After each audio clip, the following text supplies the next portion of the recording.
Did you know the Aztecs thought sneezing was literally a message from the gods?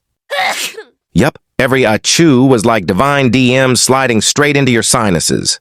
They believed sneezes carried spiritual meaning, blessings, omens, or cosmic shade. Some even thought a sneeze could ward off evil spirits. Like, "Begone, demon, I have allergies." Others believed sneezing meant your soul was trying to escape. So, plug your nose and trap that sucker in. And get this, saying bless you wasn't just polite.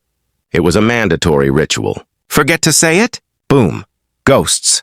So next time you sneeze and nobody says bless you, just remember, the Aztecs would never.